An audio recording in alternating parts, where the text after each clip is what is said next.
नमस्कार। आज की सत्य कथा में आपका स्वागत है। लेकिन शुरू करने से पहले अगर आप चैनल पर नए हैं या आपको ऐसी सच्ची घटनाएं सुनना पसंद है तो सब्सक्राइब करना न भूलें। कुछ महिलाओं की उम्र ढलने लगती है तो उन्हें युवा साथी चाहिए होता है, और अगर वो विधवा महिला हो तो फिर क्या कहें। आपके पास पैसा हो तो आपको किसी चीज की कमी महसूस नहीं होती। पैसे के जोर पर आप सामने वाले व्यक्ति का किसी भी तरह से उपयोग कर सकते हैं। मित्रों, पुणे में क्या कहते हैं, और उसी पुणे शहर की एक अच्छी सोसाइटी में घटी हुई ये घटना है।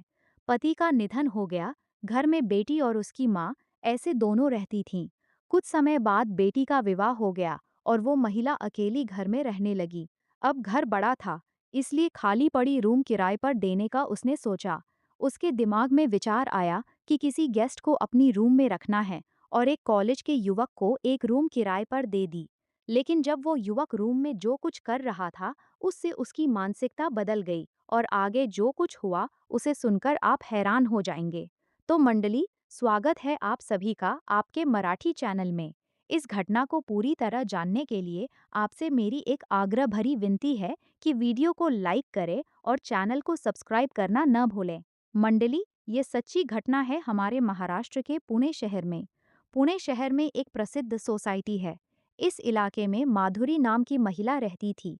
कुछ साल पहले उसके पति का निधन हो गया था। पति के निधन के बाद घर में माधुरी और उसकी बेटी रक्षा दोनों ही रहने लगी। माधुरी का पति इंजीनियर था, इसलिए उसने भरपूर संपत्ति पीछे छोड़कर गए थे। 4 रूम का ब्लॉक, भरपूर पैसा की बचत माधुरी के पास थी। माधुरी का पति अचानक चल बसा था। उस समय माधुरी की उम्र मात्र 45 वर्ष थी। माधुरी को अपनी बेटी रक्षा थी, जो देखने में बहुत सुंदर थी। माधुरी ने अपनी बेटी का विवाह एक अच्छे घराने में कर दिया। कुछ दिन रक्षा ससुराल रही और फिर वो वापस मायके चली आई। मायके आ जाने के बाद माधुरी की चिंता बढ़ गई थी, क्योंकि कहीं लग्न हो चुका था और रक्षा घर आ गई तो ससुराल वाले बदनाम करेंगे, ऐसा माधुरी को लगता था। इसलिए उसने फिर समझा बुझाकर रक्षा को ससुराल भेज दिया। रक्षा को 2 महीने का समय बीत गया। उसके बाद उसने घर का माहौल अच्छा होने की बात माधुरी को बताई। अब माधुरी संतुष्ट हो गई थी, लेकिन इधर माधुरी अकेली पड़ गई थी। जब रक्षा घर पर थी तब उसे अच्छा लगता था, लेकिन अब 4 रूम का ब्लॉक माधुरी को खाए जा रहा था। उसे घर में काम नहीं था। अब जीवन कैसे बिताएं, ये सवाल उसे सताने लगा था। इसलिए उसने कुछ सहेलियों से कह दिया कि अगर कोई रूम किराए पर लेना चाहे तो उन्हें खबर करें। कुछ दिन बीतने के बाद एक ग्रामीण इलाके का विद्यार्थी माधुरी के घर रहने आया और घर की बेल बजाई। उस समय माधुरी ने दरवाजा खोला। दरवाजे पर खड़ा युवक बेहद सुंदर और जवानी से भरा हुआ उसे दिखा। उसे देखते ही माधुरी का मन हरवाने लगा और वो मन ही मन उसके साथ प्रेम क्रीड़ा करने के सपनों में खो गई। लेकिन कुछ क्षणों में वो चौंक कर होश में आई और पूछा, कौन चाहिए तुझे? उस युवक ने माधुरी से पूछा, आपके पास रूम है, ऐसा मुझे पता चला, इसलिए मैं यहाँ आया हूँ। तब माधुरी ने उसे अंदर बुलाया। सामने वाले सोफे पर उसे बैठाया। माधुरी ने उसे पहले पानी दिया और नाम पूछा। तब युवक ने बताया कि उसका नाम शशिकांत है और वो कॉलेज का विद्यार्थी है। उसके अनुसार माधुरी ने कहा, मैं तुझे अपने घर में रख लेती हूँ, लेकिन घर में मैं अकेली रहती हूँ, इसलिए घर में किसी और को मत लाना। किराया समय पर देना पड़ेगा। 2-3 दिन बाद शशिकांत रूम में रहने आ गया। अब 4 रूम के ब्लॉक में माधुरी और शशिकांत दोनों ही रह रहे थे, इसलिए माधुरी को सहारा मिल गया था। 3-4 दिन बीतने के बाद शाम के समय शशिकांत अपने रूम में आधे कपड़े पहने बैठा था और मोबाइल में देखकर शरीर की हरकतें कर रहा था।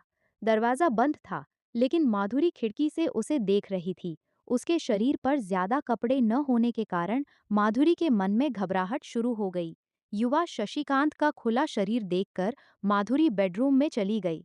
माधुरी बेडरूम में लेटी हुई थी, लेकिन उसके मन में पति की यादें ताज़ा हो गई थीं। कई सालों से पति के सुख से दूर रही माधुरी आज बेचैन हो गई थी। इसलिए जब माधुरी दूसरे दिन नींद से उठी तो वो सीधे शशिकांत की रूम की तरफ गई, लेकिन शशिकांत सुबह ही बाहर चला गया था। दिन भर माधुरी बेचैन रही। उसके अंदर शारीरिक संबंध की भावना जागृत हो गई थी।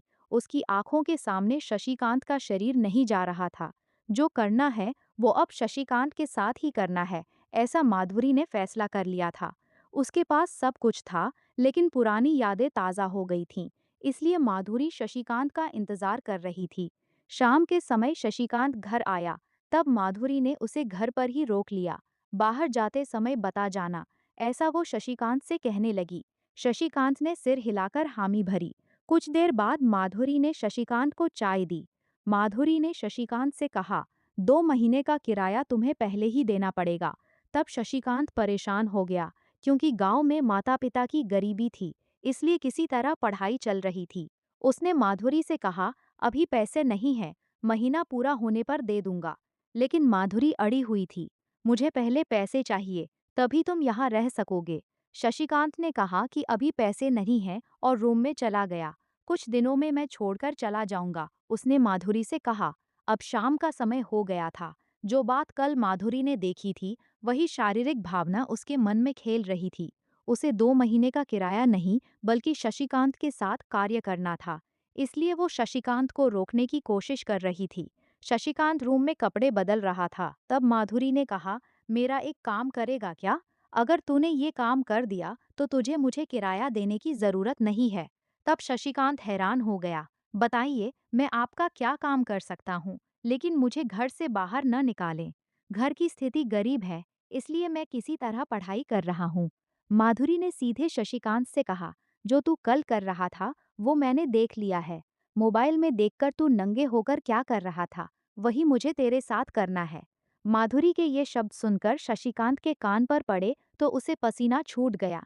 शशिकांत के पैरों तले जमीन खिसक गई। वो जमीन पर बैठ गया। आप क्या बोल रही हैं? ऐसा वो माधुरी से कहने लगा, लेकिन माधुरी मूड में थी, इसलिए वो भी उसके साथ नीचे बैठ गई। माधुरी उसके साथ खेलने लगी। अब शशिकांत को भी लगा कि जो सुख मोबाइल में मिल रहा था, वही सुख अब असल में मिल रहा है, इसलिए वो भी तैयार हो गया। कुछ देर बाद दोनों ने शारीरिक संबंध बनाया। पिछले कई सालों से ऐसा आनंद माधुरी ने नहीं लिया था, लेकिन आज शशिकांत से लिया। घर में कोई नहीं था, इसलिए माधुरी को किसी बात का डर नहीं था। शशिकांत पढ़ाई कर रहा था, इसलिए उसका मन अब दूसरी तरफ मुड़ गया। माधुरी अब शशिकांत घर आते ही रोज उसके साथ खेलने लगी। पति के जाने के बाद वो शारीरिक सुख से वंचित थी, लेकिन अब माधुरी को शशिकांत से पति जैसा सुख मिलने लगा। 3-4 महीने तक दोनों ने भरपूर आनंद लिया। उसके बाद माधुरी की बेटी रक्षा कुछ दिनों बाद ससुराल से मायके वापस आ गई। एक युवक घर में रहता है, ये उसे पता था। रक्षा घर आई, कुछ दिन हो गए, लेकिन माधुरी को जो रोज का संबंध का आदी हो गई थी, वो अब उसे सहन नहीं हो रहा था। घर में बेटी आने के बावजूद माधुरी ने शशिकांत को नहीं छोड़ा।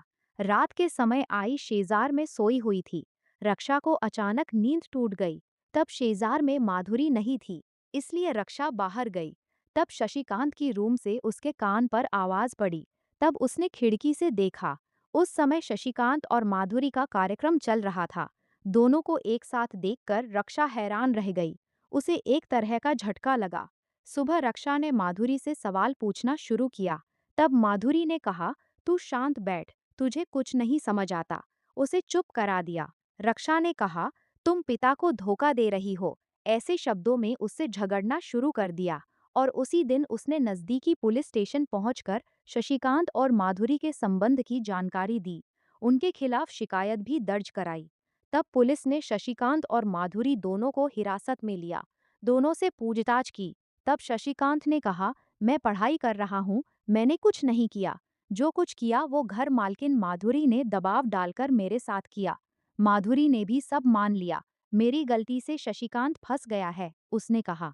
इसलिए पुलिस ने दोनों की सहमति से ये सब चल रहा था, ऐसा जवाब लेकर दोनों को छोड़ दिया। घर पहुंचने तक बेटी रक्षा ने शशिकांत का सारा सामान घर के बाहर फेंक दिया। जो कुछ हुआ था वो सब माधुरी को मिल गया था, लेकिन शशिकांत की पढ़ाई चली गई, शिक्षा चली गई। इस प्रकार माधुरी ने इस युवक को अपनी ओर खींच लिया और अपना उद्देश्य पूरा कर लिया। लेकिन शशिकांत एक युवा विद्यार्थी था। उसकी आगे की राह कितनी कठिन होने वाली है, ये आने वाला समय ही बताएगा। ये घटना भले ही सच्ची हो, लेकिन इसमें नाम काल्पनिक हैं। इस कहानी से हमारा किसी की भावनाओं से खेलने का उद्देश्य नहीं है और ना ही किसी का मन दुखाने का। लेकिन जो कुछ हुआ, उसे बताने